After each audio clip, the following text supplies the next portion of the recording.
Presented by Home Field Apparel.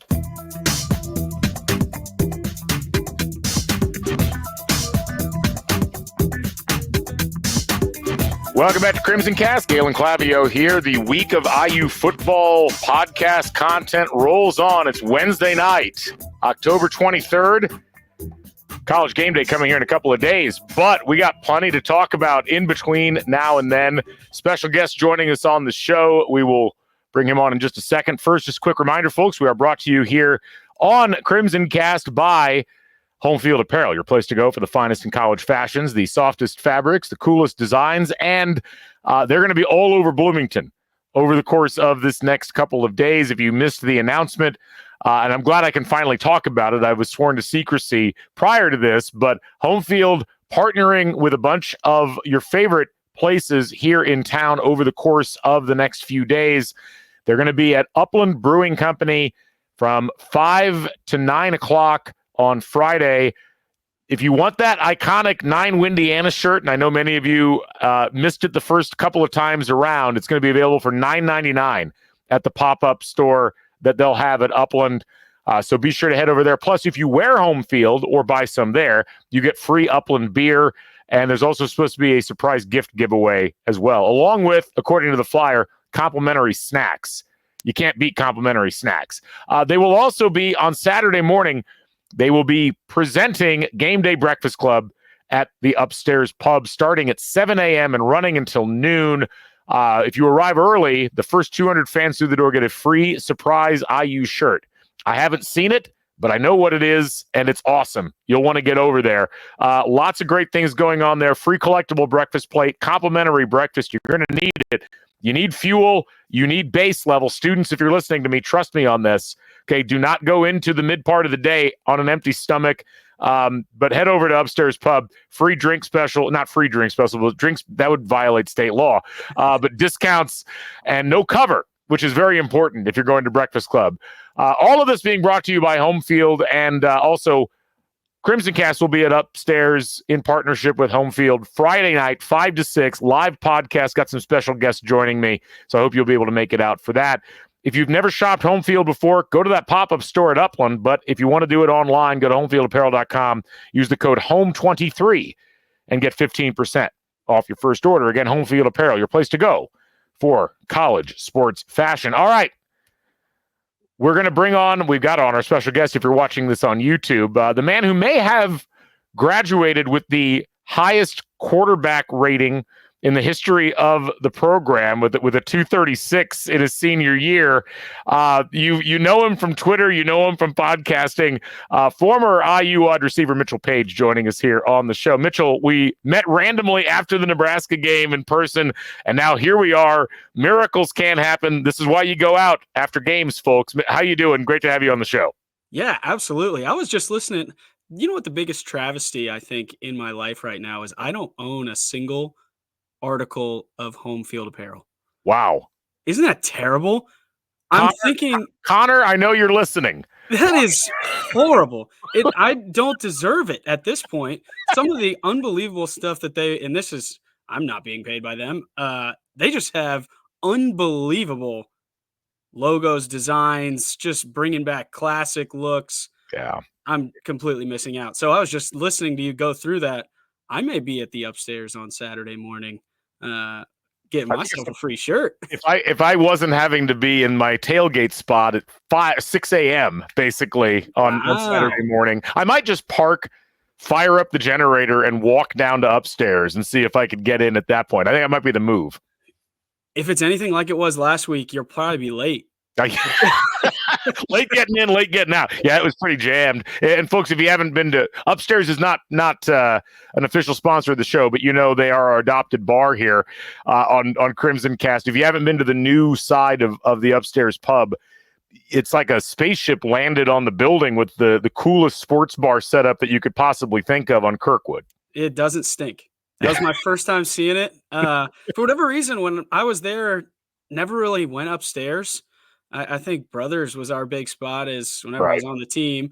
So I spent plenty of time in that place.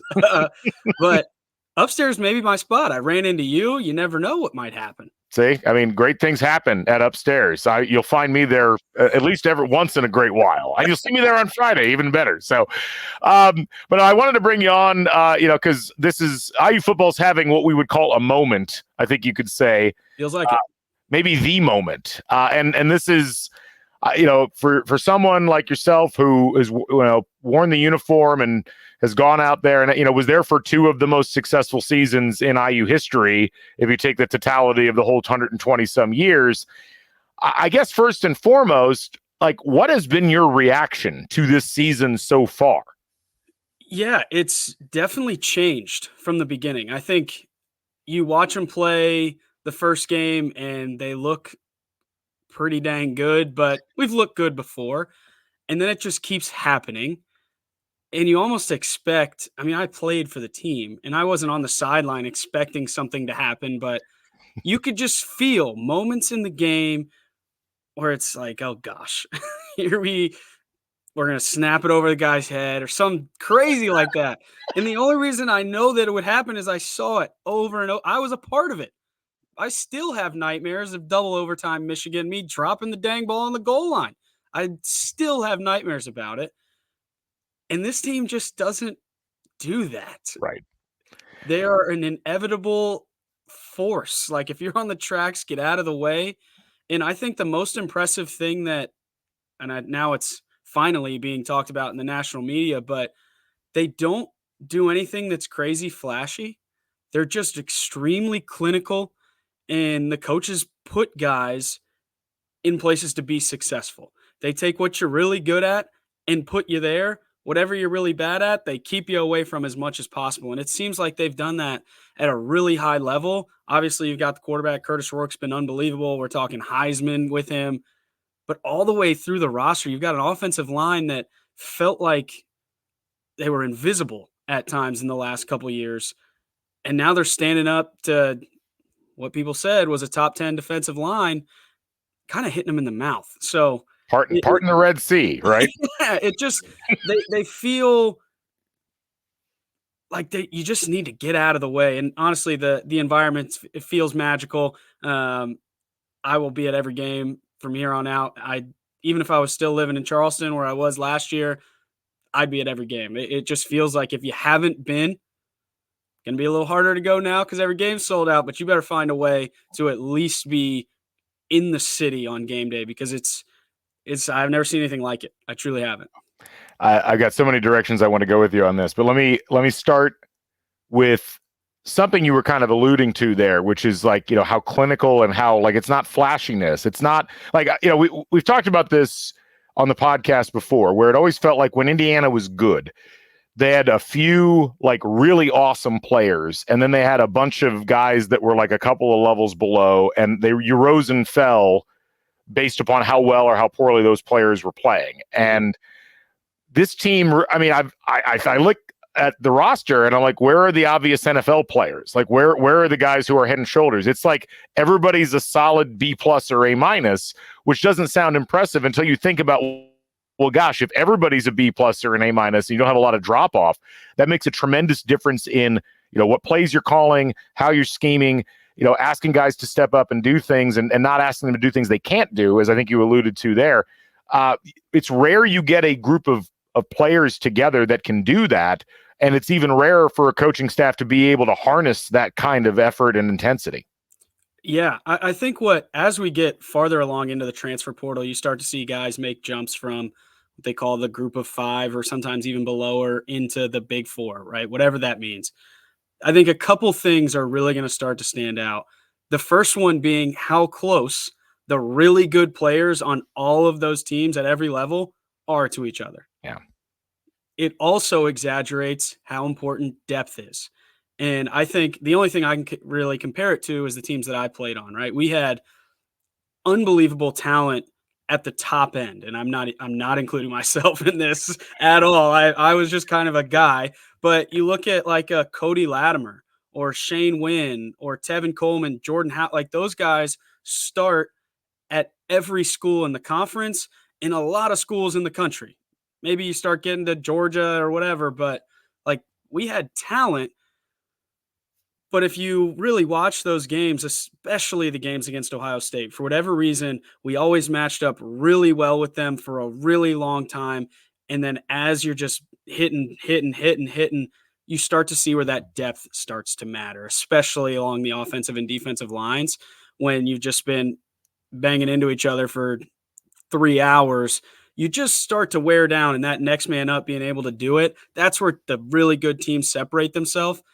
And Indiana in a year has built a bunch of depth with a lot of starters that we were just talking about are all right next to each other, pretty dang good. And they've all bought into whatever Signetti's talking about in the team room. I would pay a lot of money to be in one of those meetings. But when you have something like that, I keep using the word magic because that's the only thing that I can really describe it as. But really, it's just good roster construction and a team that believes. That's all that really has happened. You didn't bring in a bunch of 5-star players. I would guess there's 0 5-star players on the roster. And this is the result you get. I don't think I've watched a lot of ball this year. Not a lot of teams that are doing what Indiana's doing. I don't care if you're talking in Oregon, Georgia, sometimes Texas.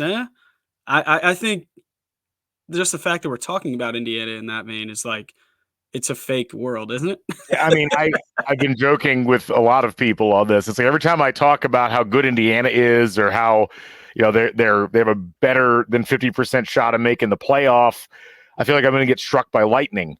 Yes, because this is the universe and the way it normally operates for us. It's like you're not supposed to say those things, and yet, I think what lingering doubts I had about the team really, they disintegrated early. I know that UCLA game, I've been to every single game so far, and home and away. And it's, I remember standing in the stands there, and the third quarter, and UCLA gets the ball. I think they scored on their first possession of the third quarter, and I'm like, okay, is this when it unravels? And not only did it not unravel, it re-raveled, or whatever you want to say. Like they went the exact. Close the book, man. They did the same thing against Maryland. Yep. They did the same thing against Northwestern in a game that was pretty tight there in the third quarter, and then they just blew it open. And then, the Nebraska game, I'm like, well, Nebraska's going to clearly give them an effort. I picked Indiana to start 6-0 and then lose the 7th and 8th games. I was like, well, Nebraska probably a bridge too far, Washington a bridge too far. And to come out and hang a 56-7 victory on a team that was a fringe top 25 team, to beat them so severely that chart, like, did we lose that bad chart that's on Twitter? Like, you tripled everybody else. You need a separate chart to get Indiana and Nebraska on there. I mean, my God, it's just one of those things where it doesn't compute. And I've had people ask me, like, how is Indiana doing this? And other than the very technical and accurate description you just gave, it's like, well, they've got a bunch of guys who are doing their jobs really well, and they make really good play calls, and they seem to really stay disciplined. I cannot explain it, and I've given up trying.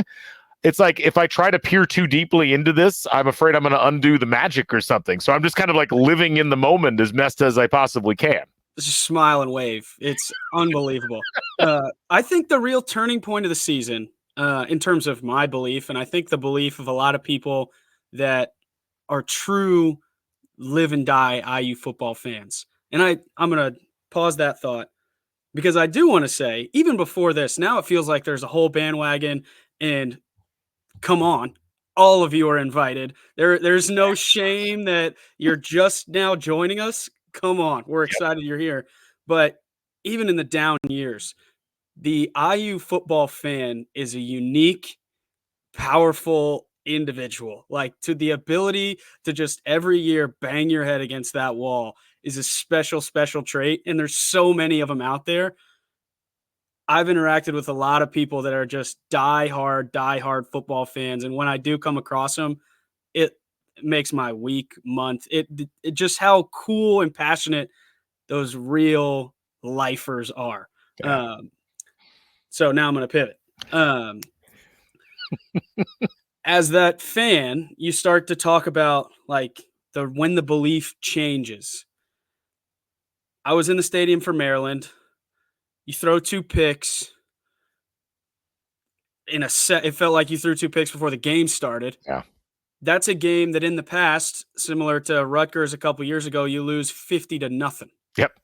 Things have derailed. You start getting mad at each other. You start throwing the ball down the field, trying to make it all up in one play. And when I watch these guys just methodically, continually beat teams into the ground, that's when you start to think, okay, these guys got a little something different, to the point where now I'm not afraid to peer behind the curtain.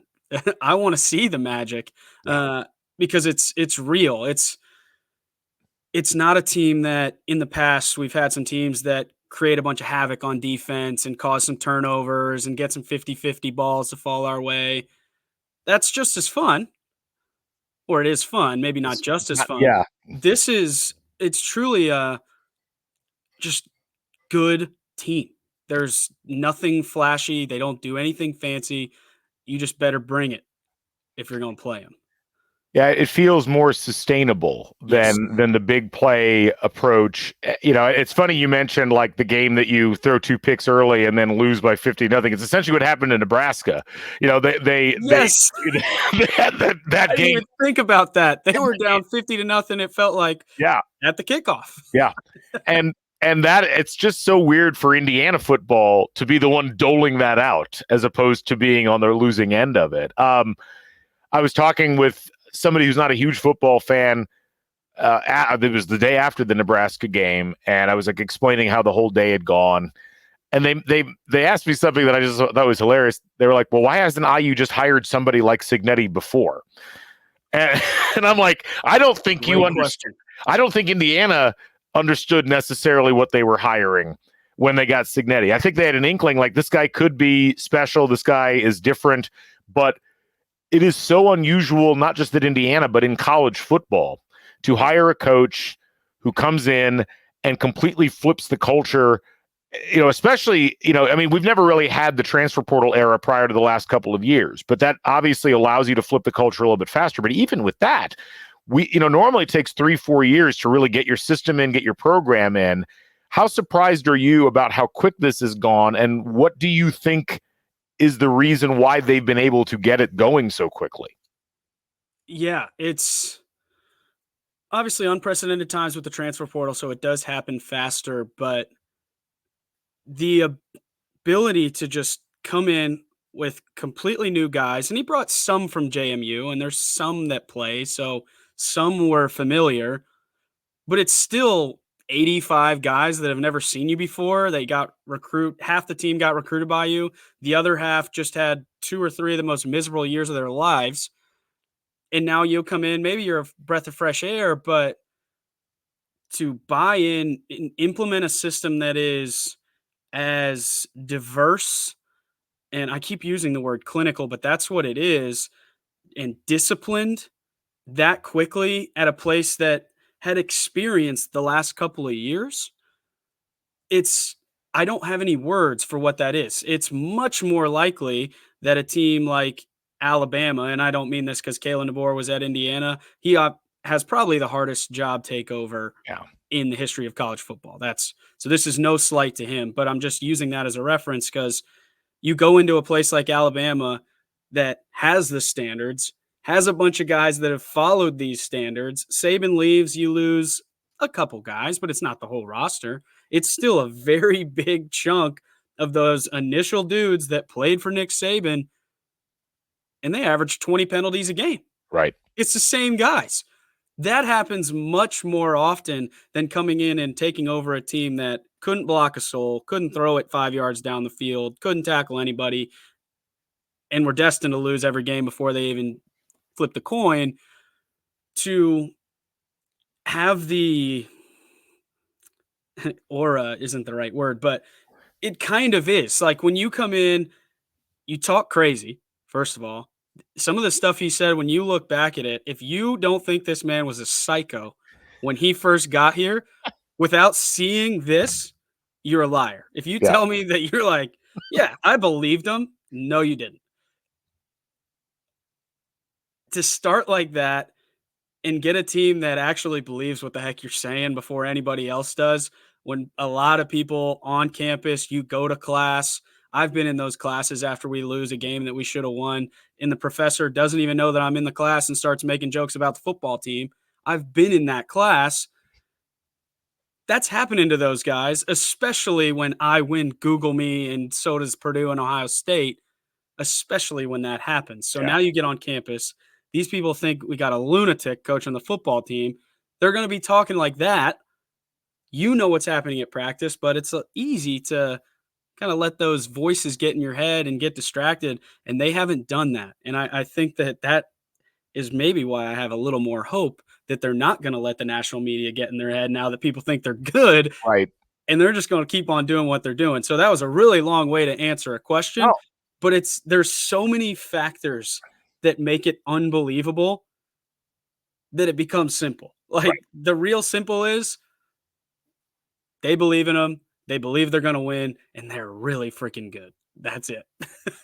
I want to go back to what you said there about not letting stuff get in their heads. Yes. So as a football player, obviously game day didn't come when you were here, or it came the next year, sort of, for that Thursday game. But how are you dealing with the week when this kind of noise is happening around you? And it's not just the game day thing, but it's all of the national media. And this was what I worried about last week, because it felt like Cignetti or Curtis Rourke were on every single podcast and show known to man. And I just was thinking the whole week, I was like, God, I hope that this doesn't cause them to come out and just be flat.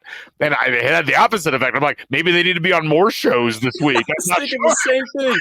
but when I'm scrolling Twitter and I see Cignetti on Pat McAfee's show, I'm thinking, oh gosh, here we go again. We've got big time.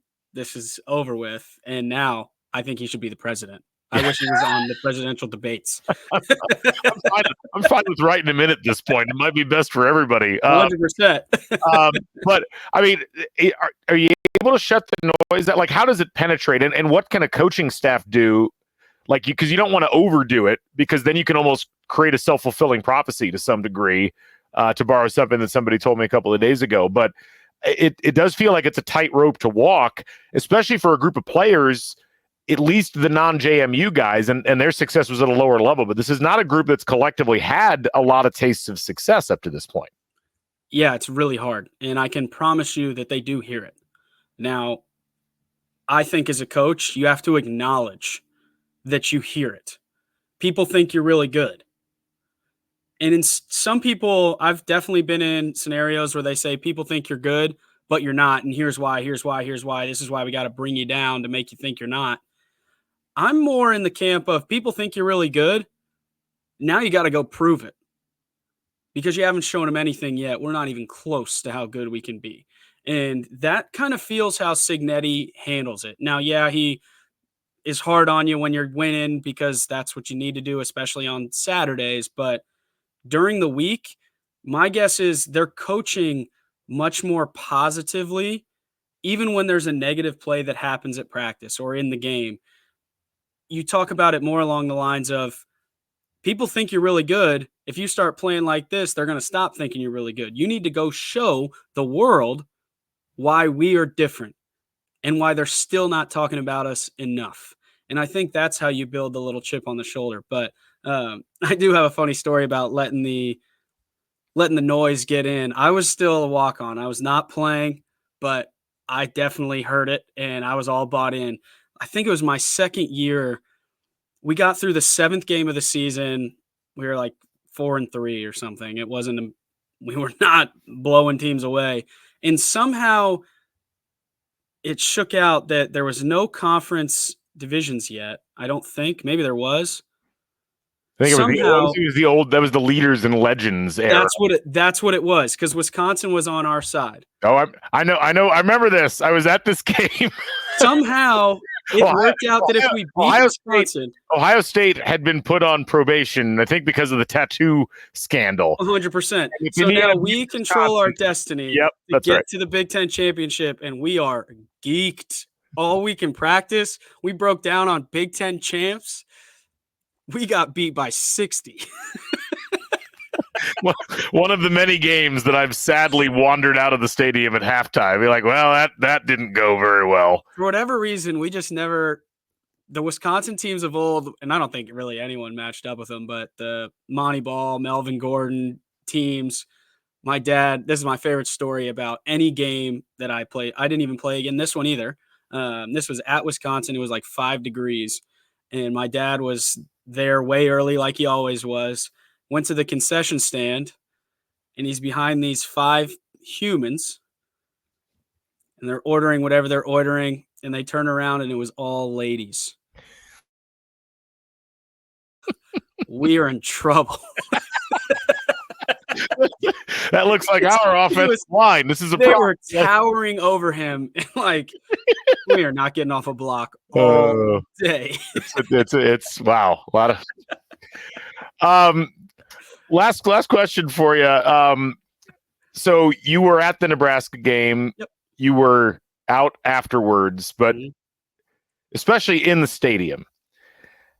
I know you've never heard or seen Memorial Stadium quite like that before. What was that like to experience for you as someone who's been in that stadium a bunch, has been on the field a bunch? Like what was that vibe like for you, seeing the stadium not just full, but full of people that were like absolutely psyched to watch IU play football?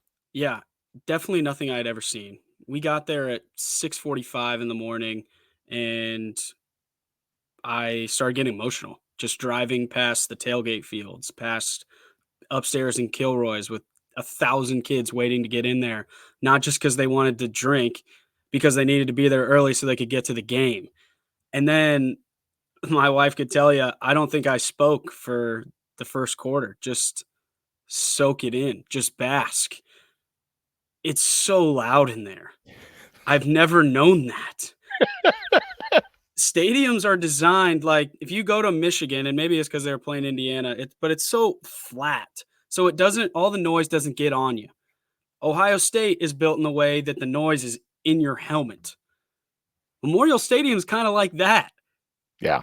When we ran on the field, we're shooting fireworks. I couldn't imagine being on Nebraska's sideline. That's a little different beast. And I know it's not 100,000, but it's a different kind of place, and it's just so special, man. And how fun is it, all you listeners, how fun is it to be in the stadium and make a difference? Because I don't think Indiana fans have really known how big of a difference they can make in the outcome of a game. They're a huge there's a reason that it's so hard to go into Death Valley at LSU and win. Indiana has the ability to do that, whether we like it or not. If you don't think that the Cream and Crimson ran out of the stand or ran out of the locker room, looked and saw a full stadium and weren't ready to win 50-0, you're crazy. How could you not want to go out there and execute every single job that you have to the best of your ability in front of a crowd like that? Well, and what's exciting about it is the remainder of the home season is sold out, which is just wild to think about. I mean, the 4 sellouts in a season is almost unprecedented. Last time it happened was 1970 for IU. Nice and recent. Yeah, just nice. Yeah, that was in our lifetimes, right? Yeah. But no, you're right. I mean, the ability for IU fans to go in, make a difference, be loud, and have it matter. I've been saying this for years. You know, people would chide the fans for not showing up or not sticking around, and I'm like, I get the complaints, but you got to build it first. Like, you really have to show people success. And I mean, even the first couple of home games this season, people were leaving at halftime. Signetti talked about it. You know, that Maryland game was really kind of the first time where it felt like we were almost there. And that was up to that point, as I've said on the show before, up to that point, that was my favorite Memorial Stadium experience, that Maryland game. Same. It was still electric. Yeah. And the Nebraska game blew it out of the water. Like, everything about it was just so perfect. It was like living in a movie for 3 hours. So it was interesting to hear your perspective on it, because you know, I've been in there a bunch of times when it's been nowhere close, that I know you have as well. And I also have gotten emotional. I've talked with a lot of people who are in my boat, where you the Maryland game, I teared up a little bit at the end, because I was like, I can't believe that they pulled this off to this degree, and to be this much further down the road already is really special. And right now, just thinking about it. I saw Indiana put out like just a 5-second highlight on Instagram, and it wasn't even the plays. It was just the scans of the stands. Gives me chills. I can't imagine what this weekend's gonna be like. I'll have to meet up with you again, man. We'll have to have some fun. I'll be there bright and early. I'm gonna be getting in line at 5:30 to park in the tailgate lot. So I will look for you, or I will send you my info. Come on over. We'll crack open a Hoosier game day lager and get ready for the noon kick here. Mitchell, we'll have you on again soon. This was awesome. I appreciate you joining us, and appreciate everything you did in uniform as well. So thank you, and look forward to chatting with you again about IU football in the future. Absolutely. Let's keep it going, baby. Absolutely. Well, thanks to all you folks for joining us as well on our week of content here for football on Crimson Cast. We got more tomorrow. Taylor Lehman and I breaking down the whole thing. Taylor from Bite Size Bison with all the numbers. Thanks to our sponsors at Home Field Apparel, and thanks to all you folks once again. Be sure to be out there and loud. Get into the stands. Help Indiana beat Washington coming up this weekend. I'm Galen Clavier. We'll catch you folks on the flip side. Bring back the Bison. Stay never daunted. So long, everybody. Send off. That's what I do.